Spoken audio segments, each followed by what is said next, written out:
अमीर व्यक्ति होता है, बड़ा पैसे वाला होता है, लेकिन उसके घर में के अंदर जो उसकी पत्नी होती है उसका देहांत हो जाता है। अब लोग उसे कहते हैं, खुद के दिमाग में भी ख्याल आता है कि मैं दूसरी शादी कर लूँ, लेकिन सोचता है कि अगर मैं दूसरी शादी कर लूँगा तो उसके घर में एक उसकी बेटी है, उसकी जो दूसरी पत्नी उसका सही ढंग से ख्याल रख पाएगी या नहीं रख पाएगी। इस कारण ये सोचकर वो दूसरी शादी नहीं करता है।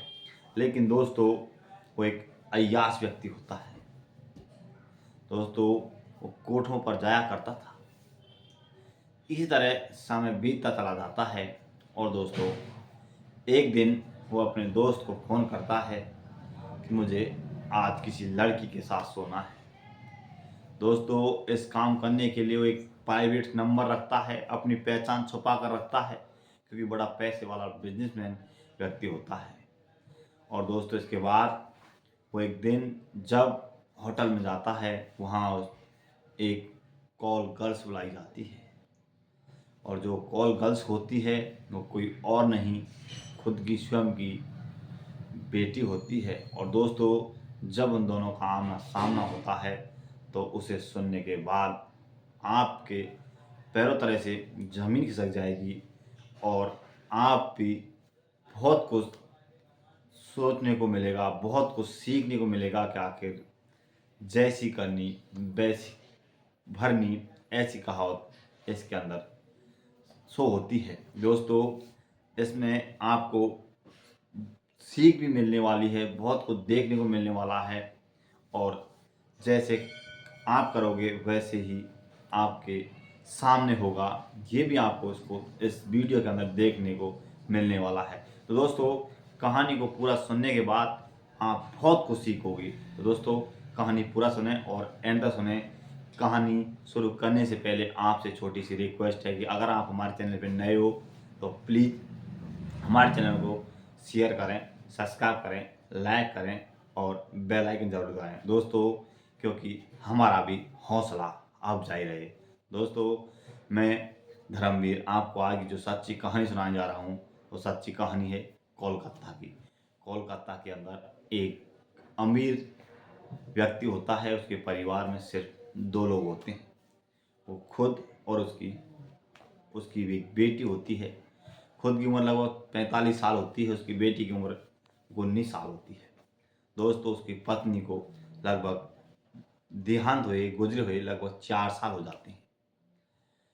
अब दोस्तों, पैसे वाला होता है, लोग उसे कहते हैं कि तुम्हारी पत्नी को गुजरे हुए 4 साल हो चुके हैं, तुम्हें अब दूसरी शादी कर लेनी चाहिए।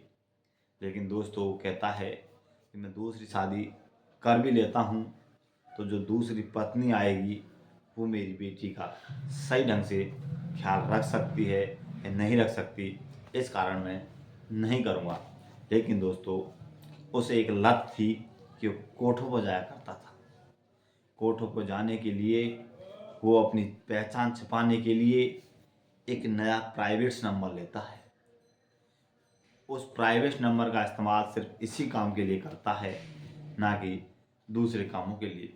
दूसरे कामों के लिए उसका पर्सनल नंबर होता है, उनसे करता है। लेकिन जब भी वो लड़की बुलाया करता है या होटलों के अंदर जाया करता है या कोठों पर जाता है तो उसी नंबर का यूज करता है।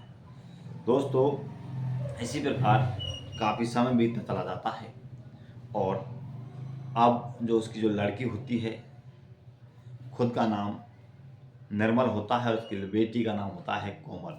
दोस्तों, कोमल अब ग्रेजुएशन की पढ़ाई कर रही होती है दोस्तों, और वो साथ ही साथ मॉडलिंग का कोर्स भी कर रही होती है।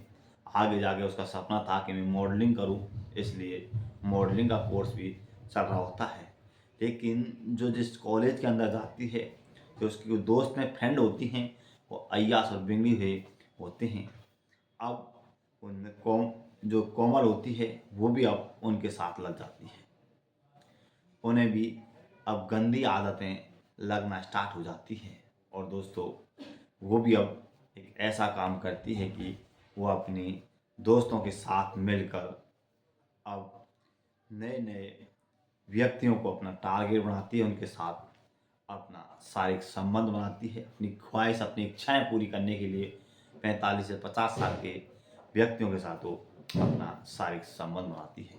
दोस्तों इसी प्रकार अब वो नए नए लोगों के पास नंबर पे भेजती है, लोगों से संपर्क करती है, उनके साथ जाती है रात बिताने के लिए। उन्हें एक रात के बहुत सारे पैसे मिलते हैं।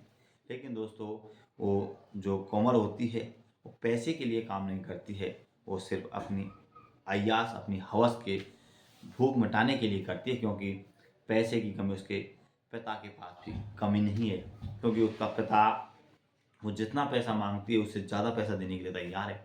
लेकिन अपनी उसकी ख्वाहिश, उसकी हवस वो मिटाने के लिए सिर्फ ये काम किया करती है। दोस्तों इसी तरह धीरे धीरे समय बीतता जाता है और एक दिन जो निर्मल होता है वो अपनी एक दोस्त को फ़ोन करता है, कहता है कि मुझे आज एक कॉल गर्ल्स की ज़रूरत है, आज मुझे रात बितानी है। दोस्तों इसके साथ उसका दोस्त के पास अब उसी की बेटी की जो कोमल होती है उसका नंबर होता है। कोमल को फ़ोन करता है, कहता है कि तुम्हें एक आज बहुत ही अमीर व्यक्ति के पास जाना है और रात बिताना है। दोस्तों अब होटल बुक कर दिया जाता है। होटल के अंदर कोमल चली आती है। कोमल होटल के रूम के अंदर जाकर बैठ जाती है और अब उस व्यक्ति का इंतज़ार कर रही होती है, निर्मल का इंतज़ार कर रही होती है जो उसका पिता होता है। लेकिन उसको ये नहीं पता होता है कि आज मैं जिसके साथ रात बिताने के लिए आई हूँ वो सिर्फ कोई और नहीं, सिर्फ पिता है। दोस्तों थोड़ी देर के बाद जो निर्मल होता है इस होटल के कमरे के अंदर आता है। कमरे के अंदर आकर देखता है कि एक लड़की बैठी हुई है घूंघट ढके हुए। दोस्तों कहता है कि अब ऐसे नज़र छपाने से क्या होगा, अब अपना हुस्न का जलवा मुझे दिखाओ। और दोस्तों जैसे ही वो ये बात कहता है, कोमल ये बात सुनती है, आवाज़ सुनती है। आवाज़ सुनते ही कोमल की पैरों तरह से ज़मीन खिसक जाती है और जैसे ही कोमल पीछे मुड़कर देखती है, देखकर कोमल की आंखें फटी की फटी रह जाती है। कोमल और निर्मल दोनों बाप बेटे की आमना सामने होता है तो दोनों के पैरों तरह से ज़मीन खिसक जाती है। दोनों एक दूसरे से नज़र नहीं मिला पा रहे होते हैं और अब जो निर्मल होता है वो फिसक फिसक के उस होटल के रूम के अंदर ज़ोर ज़ोर से रोना स्टार्ट कर देता है। दोस्तों कुछ देर तक दोनों नज़रें नहीं मिलाते हैं, लेकिन अब कोमल होती है जो अपने पिता को संवारती है, उससे बातचीत करती है कि पिताजी कोई बात नहीं, जो हुआ उसे भूलो और जैसी करनी वैसी भरनी, आपने जैसा किया वैसे ही रास्ते पे वैसे ही दलदल पर मैं फंस चुकी हूँ। तो दोस्तों इसके बाद जो कोमल अपने पिता को लेकर घर चली जाती है और अब तो निर्मल को बड़ा दुख होता है, सोचकर अब विचार करता है कि आखिर मैं किस रास्ते पे था, उसी रास्ते पे मेरी बेटी भी पहुंच चुकी है। दोस्तों इसके बाद अब निर्मल अपने एक फ्रेंड को फ़ोन करता है, कहता है कि कोई लड़का ढूंढो, मैं अपनी बेटी की शादी जल्द से जल्द करना चाहता हूँ। दोस्तों 1 महीना बीत जाने के बाद तो लड़के की तलाश खत्म हो जाती है, उसे लड़का मिल जाता है और दोस्तों फिर कोमल की शादी उस लड़के के साथ उसका पिता निर्मल बड़ी धूमधाम से करता है और दोस्तों कोमल दुल्हन बन के अपने दूल्हे के साथ उस ससुराल चली जाती है और वहाँ अपना वैवाहिक जीवन व्यतीत करती है। तो दोस्तों ये थी आज की कहानी। अगर आपको अच्छी लगी हो, आप हमारे चैनल पर नए हो तो प्लीज़ हमारे चैनल शेयर करें, सब्सक्राइब करें और बेल आइकन दबाएं। दोस्तों इस कहानी को सुनाने का उद्देश्य किसी की भावनाओं को ठेस पहुंचाना नहीं है, किसी को बदनाम करना नहीं है, किसी की मजाक उड़ाना नहीं हमारा उद्देश्य है। आप सचेत रहें, जागरूक रहें, इसलिए हम आपको इस तरह की वीडियो कहानी लेकर आते हैं। आगे भी हम आपको इसी तरह की वीडियो कहानी लेकर आते रहेंगे। जब तक बने रहिए हिंदुस्तान क्राइम न्यूज़ चैनल पर। जब तक के लिए नमस्कार, जय हिंद, जय भारत।